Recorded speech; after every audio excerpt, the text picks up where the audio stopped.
There is a pattern that almost no one talks about openly, but nearly everyone has either experienced or caused, often without understanding why.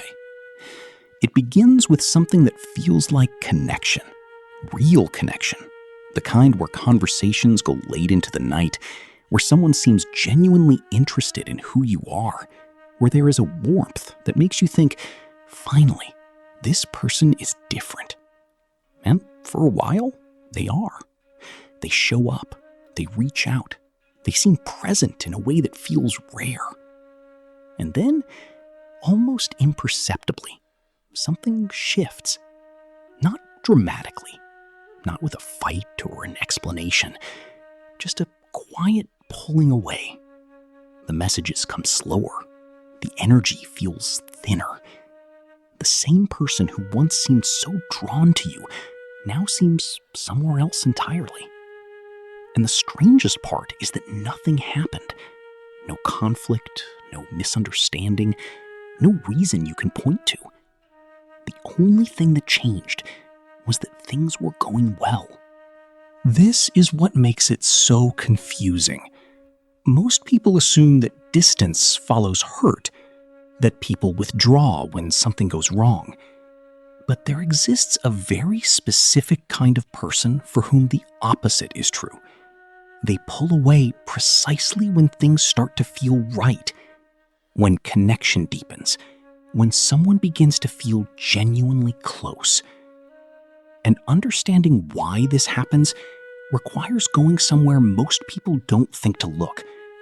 Not into the relationship itself, but into the internal world of someone who learned very early in life that closeness is not safe. Psychologists call this avoidant attachment, but that term, clinical and contained as it is, doesn't fully capture what it feels like from the inside. Because from the inside, it doesn't feel like avoidance. It feels like survival.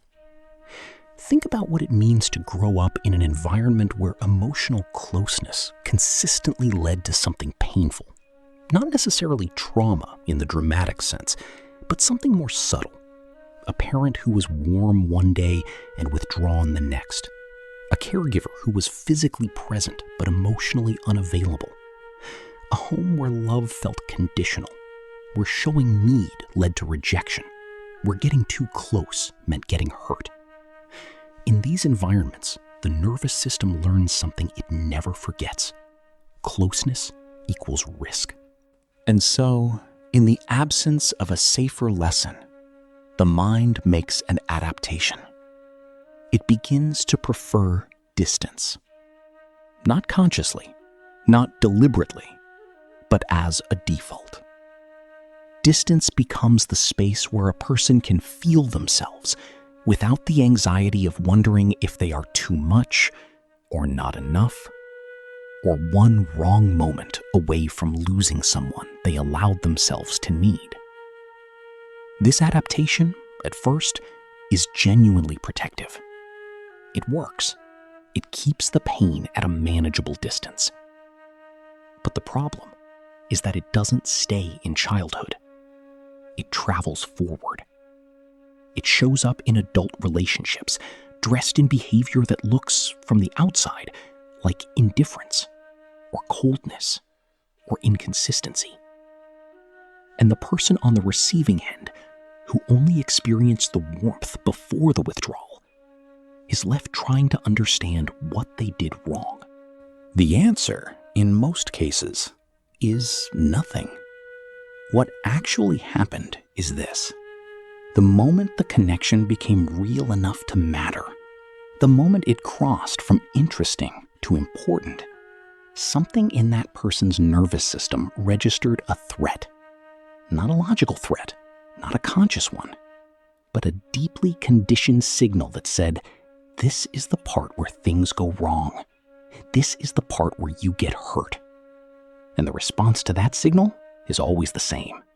Create distance before the distance is created for you. There is even a name for the internal experience that triggers this. Researchers call it the intimacy anxiety cycle. It works like this. a person begins to feel genuinely close to someone.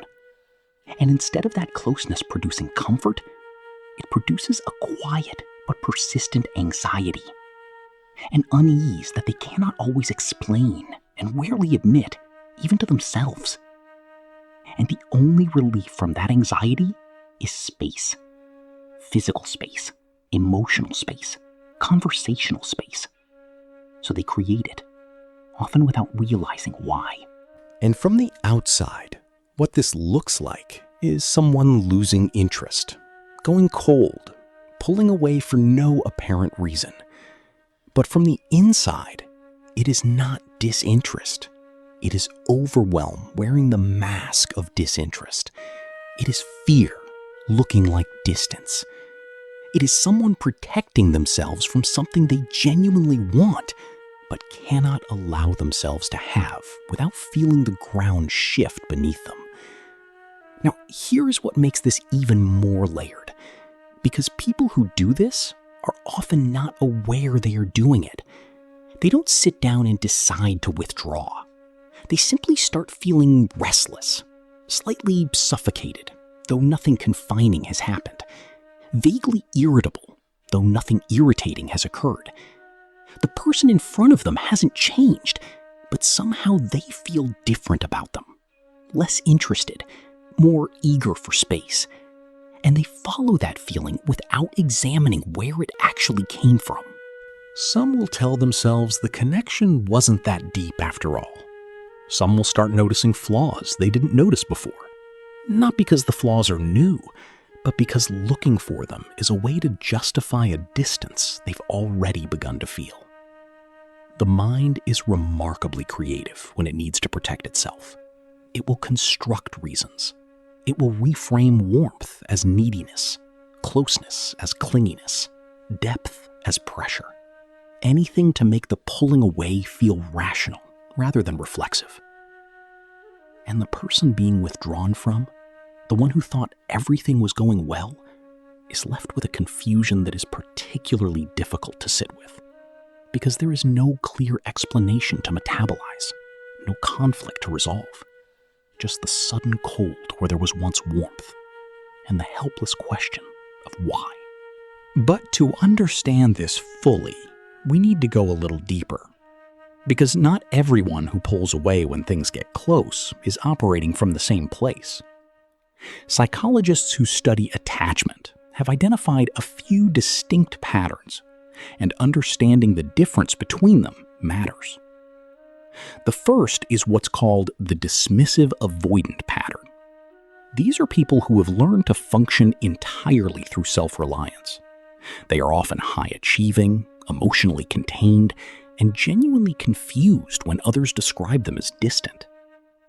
In their internal world, they simply don't feel the same pull toward emotional closeness that others feel.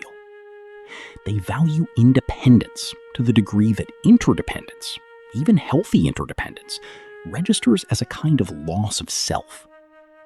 When someone gets close, what they feel is not fear exactly, but a sense of being encroached upon. And space becomes the only way they know how to recover that sense of themselves. The second pattern is more complicated and more painful. It's called fearful-avoidant or disorganized attachment. These are people who simultaneously crave connection and fear it, who want nothing more than to be truly close to someone, but who have so deeply associated closeness with loss or betrayal or pain that the wanting itself becomes unbearable. They move toward people and then retreat. They get close and then sabotage. They choose over and over the very outcome they dread, because on some level, a predictable hurt feels safer than an unpredictable hope. These people are often described by others as hot and cold, intense and then distant, deeply present one week, completely unreachable the next. And what looks from the outside like games or manipulation is almost never that.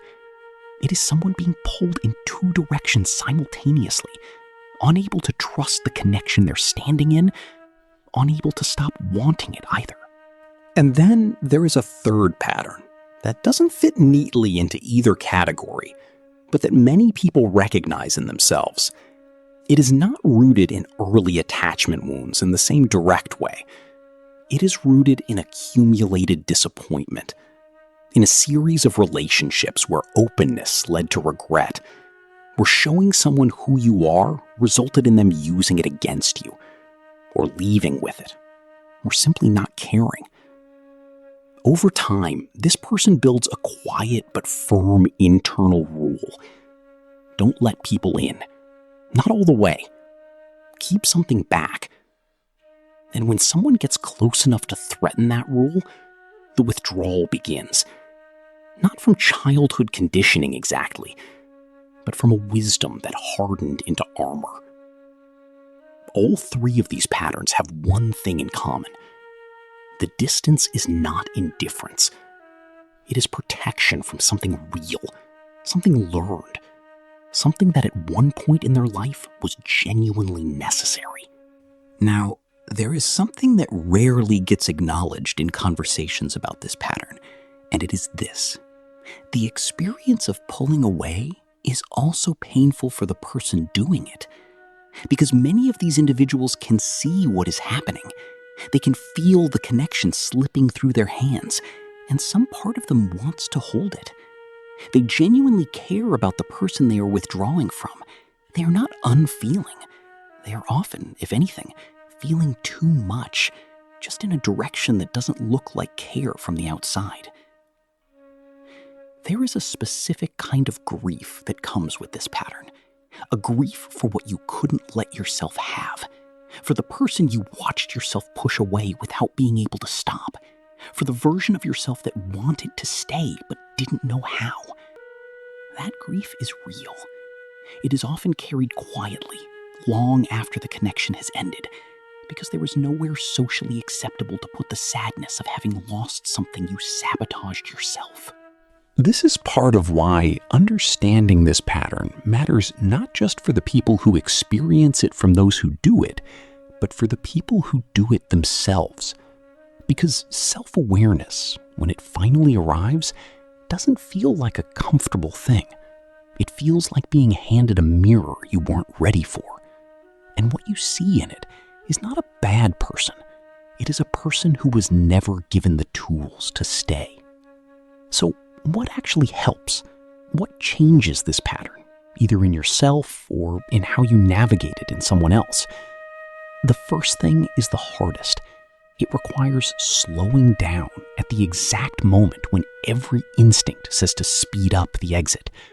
For the person who pulls away, that moment, the moment when anxiety spikes and distance starts to feel necessary, is the moment that contains the most information.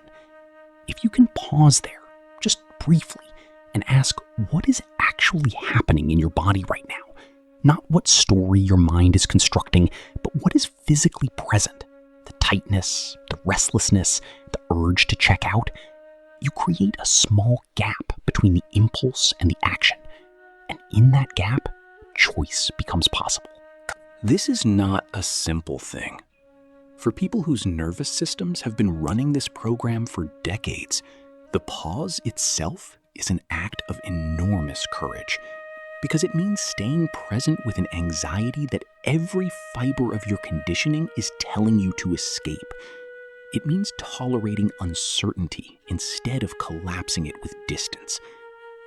Therapy helps with this in ways that most self-reflection cannot, because the pattern often lives below the level of conscious thought.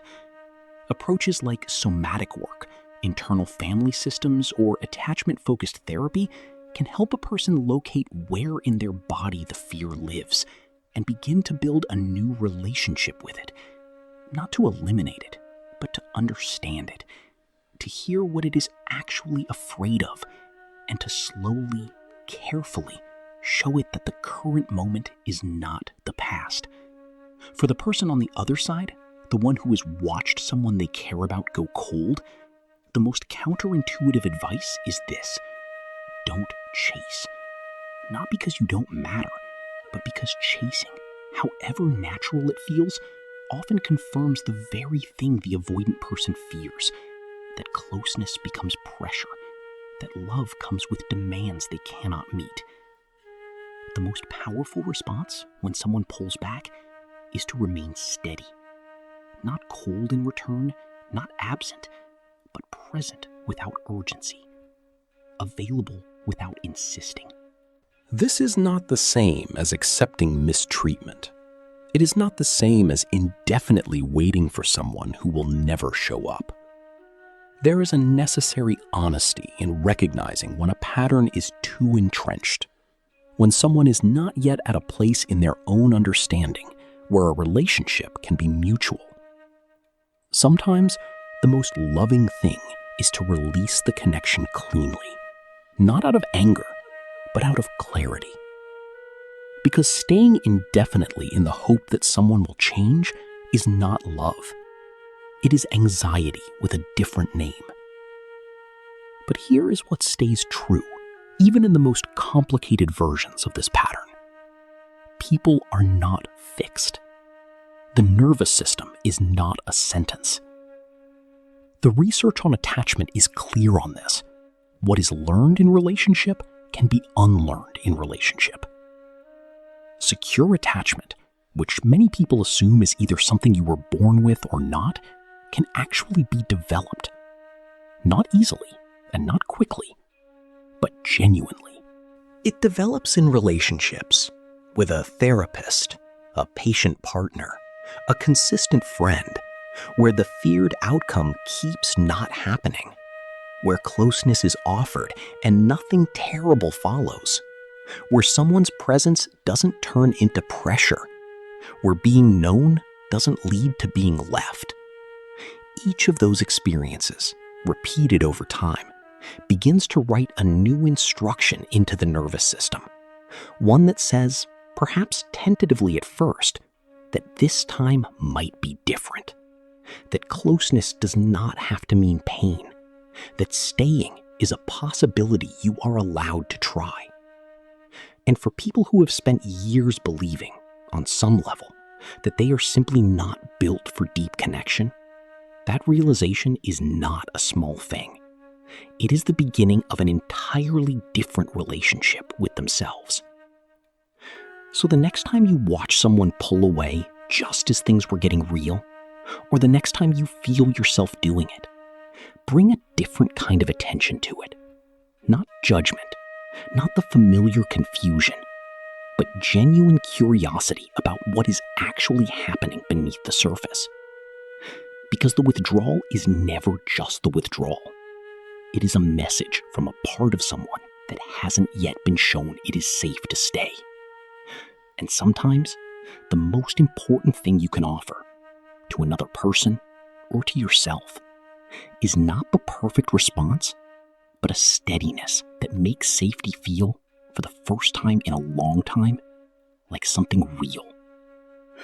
That is not a guarantee of a particular outcome, but it is the only ground from which something genuine can grow.